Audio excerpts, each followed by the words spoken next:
Hello friends.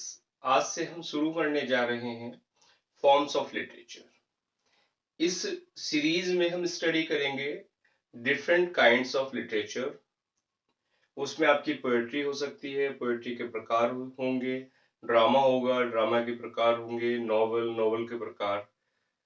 तो friends, ये series भी काफी लेंदी होने वाली है, लेकिन आपके एग्जाम्स के लिए बड़ी ही इम्पोर्टेंट है।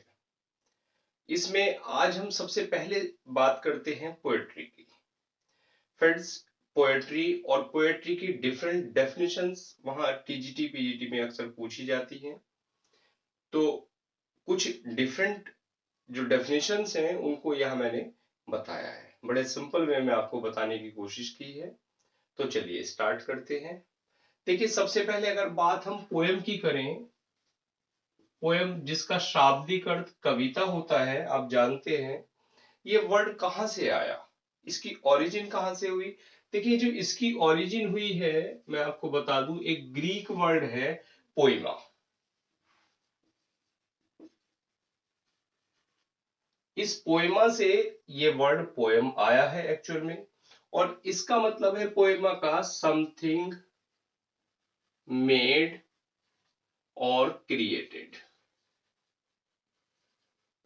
यानी कुछ ऐसा जिसको बनाया गया हो या क्रिएट किया गया हो। Clear friends? एक्चुअल में जो ग्रीक लोग थे वो पोएट्स को वेट्स कहते थे। एक इंपॉर्टेंट पॉइंट, अब मैं यहाँ पॉइंट वाइज आपको लिखते चलता हूँ और आप उसको अपना समझते चलिएगा, बाद में आप नोट कर लीजिएगा या स्क्रीनशॉट ले लीजिएगा। तो ग्रीक ने क्या कहा है फ्रेंड्स, जो पोएट्स को कहा है,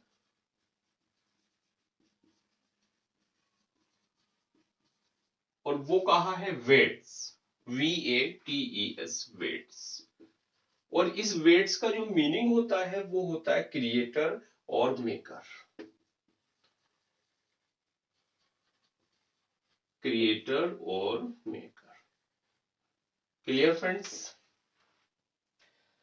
एरिस्टोटल ने एक डेफिनेशन दी पोएट्री की, और क्या कहा एक पोएम के लिए कि poem is a speaking picture with the end to teach and delight.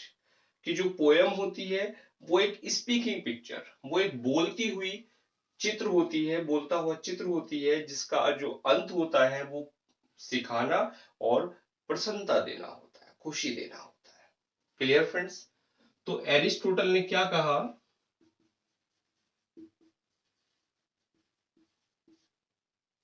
poem is a speaking picture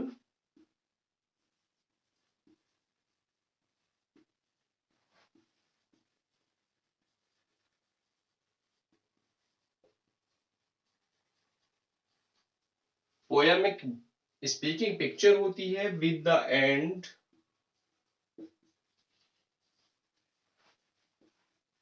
to teach and to delight. Clear friend? तो ये हो गई है एरिस्टोटल की परिभाषा। मैथ्यू अर्नोल्ड ने भी पोएट्री के बारे में कुछ कहा है, और उन्होंने क्या कहा है कि the future of poetry is immense. कि जो पोएट्री है उसका फ्यूचर बड़ा इमेंस है। इमेंस क्या होता है फ्रेंड्स? ग्रेट। तो मैथ्यू अर्नोल्ड का स्टेटमेंट आ गया, क्या कहा,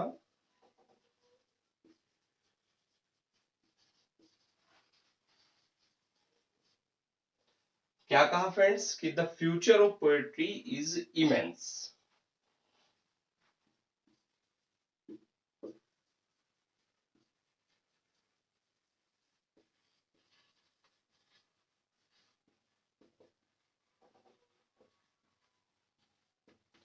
वहां ये क्वेश्चन आएंगे कैसे? देखिए, पूरी डेफिनेशन वहां पूछी नहीं जाएगी। वहां तो क्वेश्चन में डेफिनेशन दे दी जाएगी और नीचे चार ऑथर दे दिए जाएंगे, कह दिया जाए, पूछ लिया जाएगा कि इनमें से बताइए ये किसकी डेफिनेशन है। या यही क्वेश्चन आ जाएगा, the future of poetry is immense, who said, who said या हु रोट। Clear friends? इसके अलावा हम बात करें, मैथ्यू अर्नोल्ड ने एक चीज और कही है कि the greatness of a poet lies in his powerful and beautiful application of ideas to life. कि एक पोएट की जो ग्रेटनेस है वो उसके जो पावरफुल और ब्यूटीफुल आइडियाज वो पोएट्री को दे रहा है, लाइफ के प्रति जो दे रहा है उसमें डिपेंड करती है। Clear friends? वो भी मैथ्यू अर्नोल्ड ने कहा है। चलिए यहीं लिख देता हूं इसको भी। क्या है, कहा है friends? The greatness of a poet lies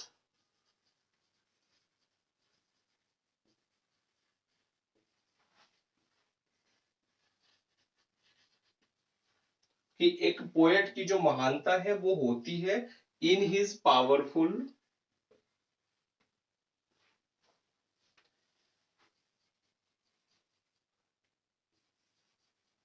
उसके जो पावरफुल, शक्तिशाली and beautiful application.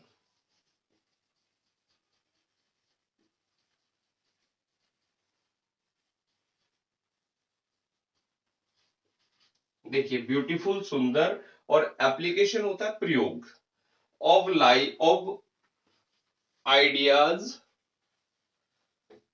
To life. Clear friends?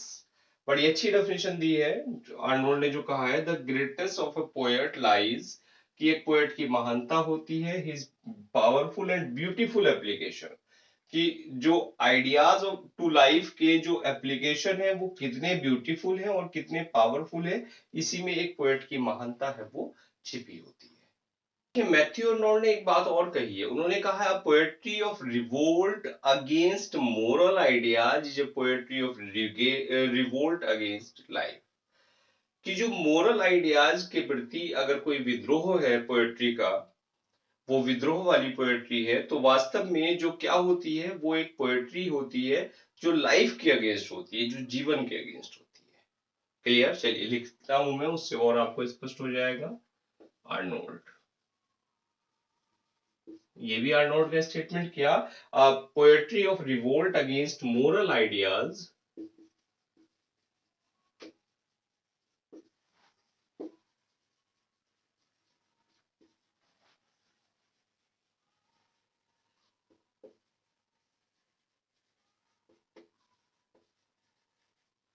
देखिए यहाँ क्या समझाया है कि पोएट्री ऑफ रिवोल्ट, जो रिवोल्ट की, विद्रोह की जो पोएट्री होती है, जो कविता होती है, वो अगेंस्ट मोरल आइडियाज, यदि वो मोरल आइडियाज के अगेंस्ट है तो इज अ पोएट्री, कि वो एक ऐसी पोएट्री होती है जो अगेंस्ट होती है। वो किसके अगेंस्ट होती है फ्रेंड्स? जो लाइफ के अगेंस्ट होती है। क्लियर? कि जो जीवन के अगेंस्ट होती है, यानी पोएट्री में अगर मोरल आइडियाज नहीं है तो वो लाइफ की अगेंस्ट मानी जाती है। क्लियर? ये इस बात का सार आता है। इसके अलावा पोएट्री को सर फिलिप सिडनी ने कुछ कहा है, और उन्होंने कहा है कि a poetry of all human learning is the most ancient and the most fatherly antiquity, कि जो पोएट्री होती है, पोएट्री क्या है वास्तव में, जितनी भी ह्यूमन लर्निंग्स हैं, जितनी भी शिक्षाएं हैं मानव को दी गई हैं, उनमें सबसे प्राचीन और बिल्कुल सबसे फादरली मीन्स सारी शिक्षाओं की जो जनक है वो क्या है? पोएट्री है। बड़ी अच्छी, बड़ी खूबसूरत ये परिभाषा सिर्फ सिडनी ने दी है कि poetry is of all human, चलिए यहीं से लिख देता हूं, poetry is of all human learnings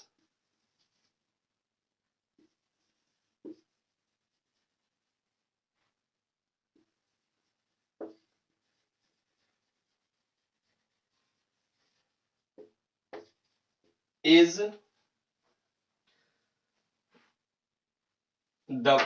poetry is of all human learnings, की जो पोएट्री है सभी ह्यूमन लर्निंग में the most ancient,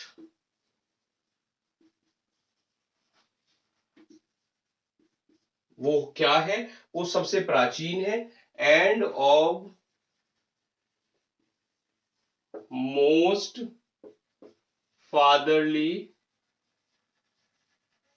antiquity. Clear friends?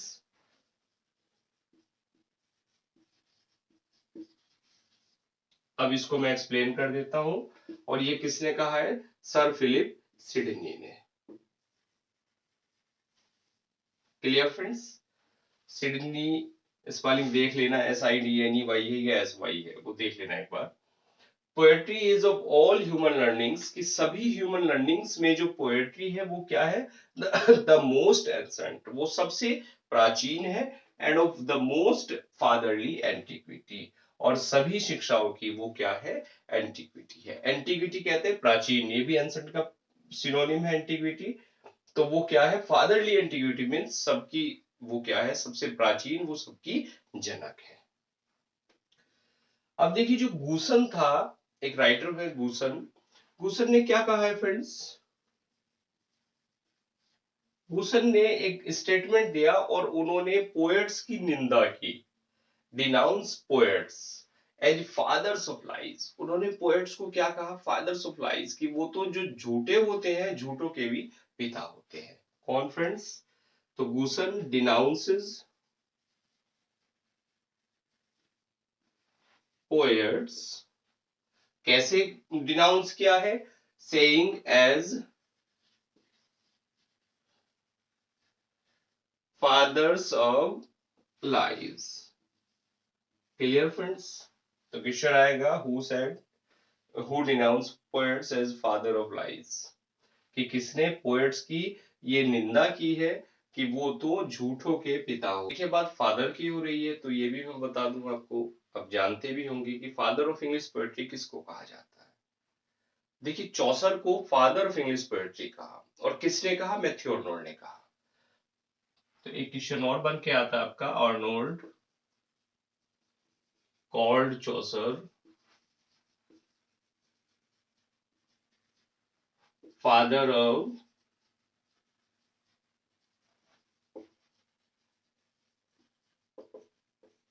English poetry. Clear है फ्रेंड्स? और इसी के साथ साथ एक ड्रामेटिक पोएट्री भी कहा जाता है, father of dramatic poetry.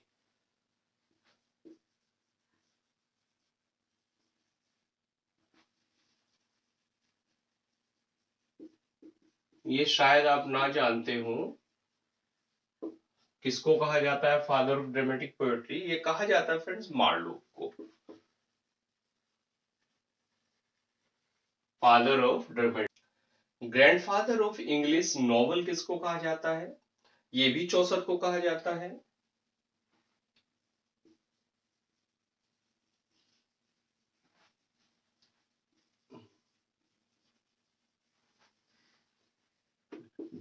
English novel, और किसको कहा जाता है फ्रेंड्स, चौसर को। और इसके अलावा बात अगर फादर और ग्रैंडफादर की हो रही है, तो जो फादर ऑफ इंग्लिश नॉवल किसको कहा जाता है, शायद आपको जानकारी होगी, कॉमन क्वेश्चन है। फादर ऑफ इंग्लिश नॉवल ये कहा जाता है फ्रेंड्स हेनरी फील्डिंग को। क्लियर? Henry fielding. देखिए जो गूसन था, गूसन की हमने बात बताई, उन्होंने क्या कहा, पोएट्स को क्या फादर ऑफ लाइज कहा था। तो गूसन ने जो पाइपर्स हैं, प्लेयर्स हैं और जेस्टर्स हैं, उनको एक ही ग्रुप में रखा। पाइपर्स कहते हैं संगीतकार, और प्लेयर्स कहते हैं खिलाड़ी, और जेस्टर कहते हैं जोकर को। इन तीनों को एक ही ग्रुप में कहा, रखा, और उनको क्या नाम दे दिया, caterpillar of a Commonwealth. Clear friends?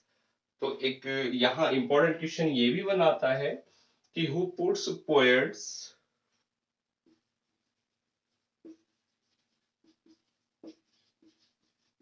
कि किसने पोएट्स को, पाइपर्स को एंड प्लेयर्स को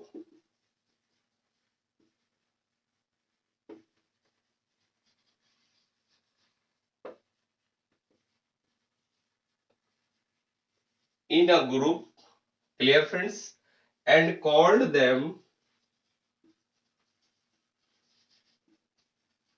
इन तीनों को एक ही ग्रुप में रखा और क्या कहा, कैटरपिलर्स ऑफ अ कॉमनवेल्थ।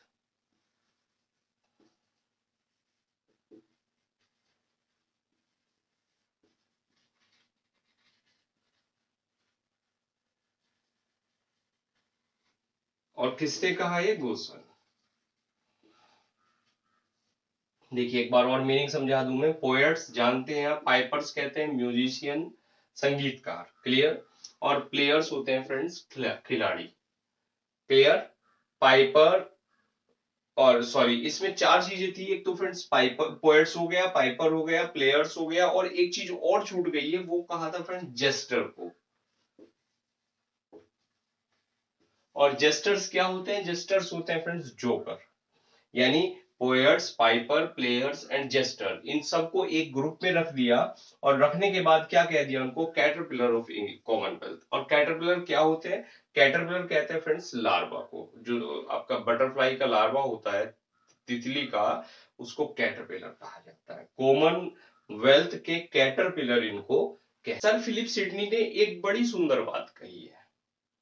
उन्होंने कहा है कि जिस तरह से एक काला कोट पहने हुआ व्यक्ति लॉयर नहीं हो सकता, उसी प्रकार से जो वर्सेस हैं, जो छंद हैं, वो पोएट्री के लिए ऑर्नामेंट है। और वर्स में कही गई हर बात पोएट्री नहीं होती।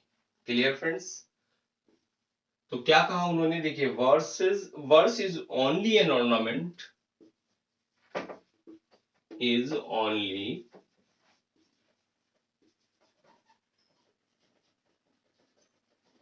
एन ऑर्नामेंट, की जो वर्स है, जो छंद है, वो केवल ऑर्नामेंट होता है, केवल आभूषण होता है, and no cause to poetry.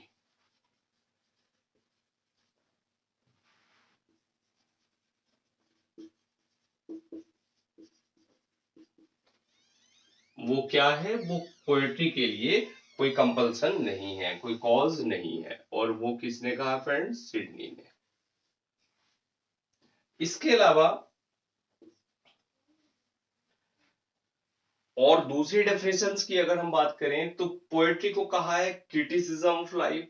वो किसने कहा? मैथ्यू अर्नोल्ड ने कहा है कि poetry is a criticism of life under the conditions fixed for such a criticism by the laws of poetic truth and poetic beauty।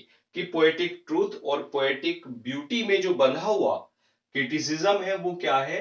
Life का criticism, वो poetry है। Poetry is a criticism of life.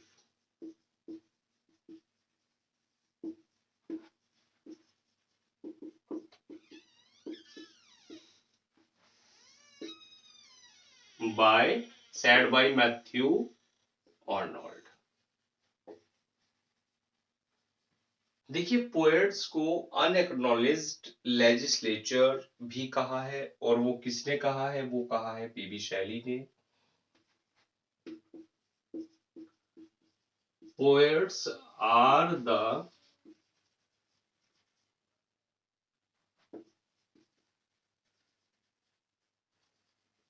unacknowledged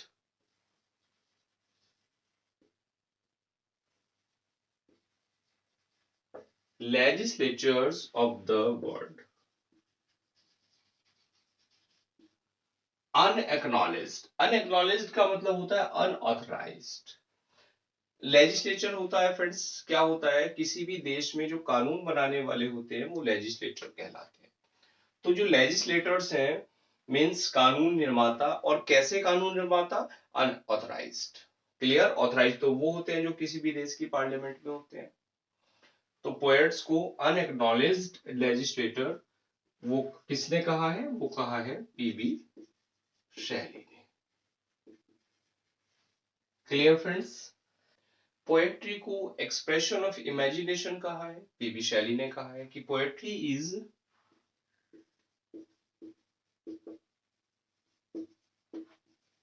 an expression of imagination.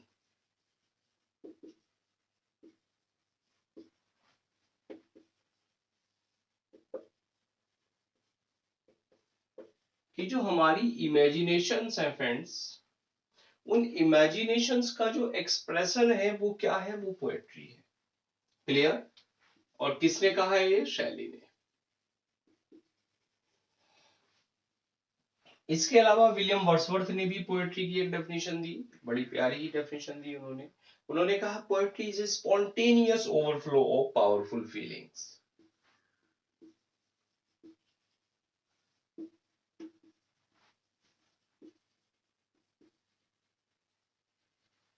spontaneous overflow of powerful feelings.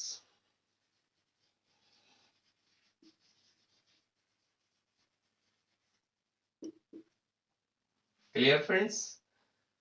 और इसके बाद इन्होंने कहा है it takes its origin, कहां से ओरिजिन होती है इसकी? इन ट्रैंक्विलिटी। जो ट्रैंक्विलिटी है, जो शांति है, शांति में इसकी ओरिजिन होती है। और एक्चुअल में क्या है, एक स्पॉन्टेनियस, स्पॉन्टेनियस कहते हैं स्वतः ही, ठीक, नेचुरल।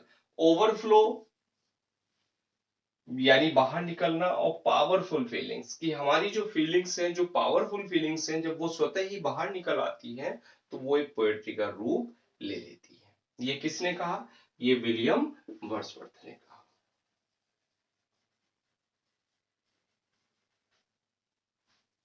Clear friends? तो आज हमने बहुत सारी पोएम्स की डेफिनेशन पढ़ी, पोएट्स को क्या क्या कहा, किसने क्या कहा, ये पढ़ा। और ये जो आज का हमारा लेक्चर था, ये बहुत सारे इंपॉर्टेंट जो वो जो हमारे इंपॉर्टेंट क्वेश्चंस हैं उनका एक कलेक्शन था। आई होप आपको अच्छा लगा होगा। चलिए आज का लेक्चर यहीं फिनिश करते हैं, कंप्लीट करते हैं फ्रेंड्स, और नेक्स्ट लेक्चर में फॉर्म्स ऑफ लिटरेचर को ही हम आगे बढ़ाते हैं। Now thanks for watching this video.